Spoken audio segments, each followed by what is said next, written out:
లేకుండా ఇబ్బంది పడుతున్నారు. ఒకప్పుడు చెప్పింది ఎంతమంది పిల్లలుంటే అంతమందికి ఇస్తామని ఒకరికే ఇచ్చారు. నేను ఒకే మాట చెప్పాను, ఎంతమంది పిల్లలున్నా తల్లికి వందనం ఇస్తామని చెప్పి ఈరోజు 4, 5, 6 మంది పిల్లలున్నా వాళ్లకు డబ్బులు ఇచ్చిన పార్టీ, 5 మంది ఉంటే 75,000 రూపాయలు వాళ్ళ అకౌంట్లో వేసిన పార్టీ తెలుగుదేశం ఎన్డీఏ ప్రభుత్వం. మీరెప్పుడు కూడా ఇవన్నీ గుర్తుపెట్టుకోవాలి. సంక్షేమంలో నేను తక్కువ చేయడం లేదు.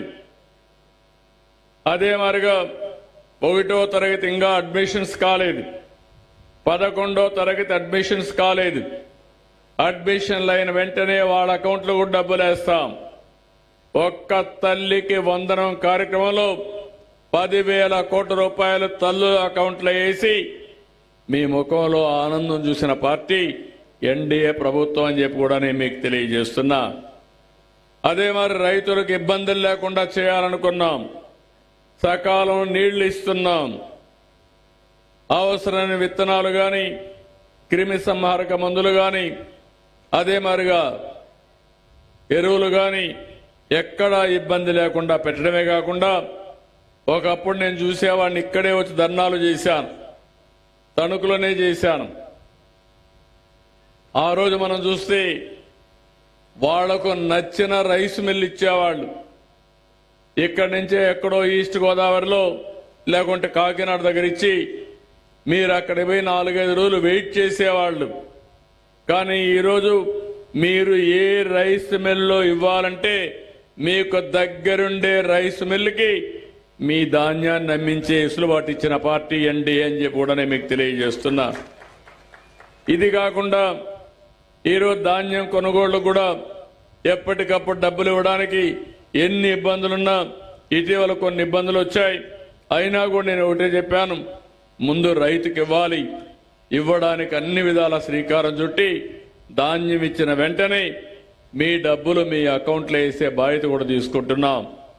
మొన్నే ఇన్పుట్ సబ్సిడీ వస్తే ఇక్కడే మంత్రులు ఇద్దరు చెప్పిన తర్వాత ఆ ఇన్పుట్ సబ్సిడీ కూడా మీ అకౌంట్లో వేసావని చెప్పి కూడా నేను మీకు తెలియజేస్తున్నా. కేంద్రం ఈరోజు అన్నదాత సుఖీభవ కింద కేంద్రం డబ్బులు వేస్తున్నారు. ఈ నెలలోనే వేస్తారు. నేను ఒకే మాట చెప్పాను, 20,000 రూపాయలు అన్నదాతకిచ్చే బాధ్యత కేంద్రం రాష్ట్రం కలిసి ఇచ్చే బాధ్యత నాదని చెప్పాను. మాట నిలబెట్టుకుంటాం. ఇప్పటి నుంచి కేంద్రంతో సమానంగా మీ అకౌంట్లో డబ్బులు వేసే బాధ్యత మాదని మరొక్కసారి హామీ ఇస్తున్నా. ఈ విధంగా మీరు ఒకసారి చూస్తే అన్ని కూడా, ఇంకో పక్క ఆర్టీసీల్లో ఉచిత ప్రయాణ సౌకర్యం ఆడబిడ్డలకు ఇస్తానని హామీ ఇచ్చాను. తొందరలోనే ఆడబిడ్డలందరూ ఆగస్టు 15 నుంచి ఉచిత ప్రయాణ సౌకర్యం ఏర్పాటు చేసే బాధ్యత ఈ ప్రభుత్వం తీసుకుంటాం. ఇది కూడా అమలు చేస్తామని చెప్పి కూడా నేను మీకు తెలియజేస్తున్నా. మొన్ననే యోగాంధ్ర గిన్నిస్ రికార్డు 2 వచ్చాయి. 21 వరల్డ్ బుక్ ఆఫ్ రికార్డ్స్ వచ్చాయి. ప్రధానమంత్రి గారు వచ్చినప్పుడు బ్రహ్మాండంగా జరిగింది. ఇలాంటి కార్యక్రమాలు చూసినప్పుడు ఈ రాష్ట్రంలో మీరు ఎంతో అభిమానంతో ఏం చెప్పినా ఆలోచిస్తున్నారు.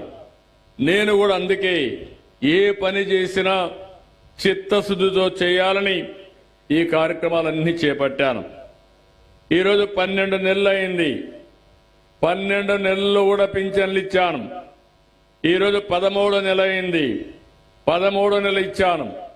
అయితే నేను రాకపోతే ఎక్కడ మన వాళ్ళు సరిగా పని చేయరనే ఉద్దేశంతో నేనే నేరుగా ఒక గ్రామానికి వచ్చినప్పుడు అందరికీ భయం ఉంటుందనే ఉద్దేశంతోనే నేనే వచ్చి పింఛన్లు ఇచ్చే కార్యక్రమానికి శ్రీకారం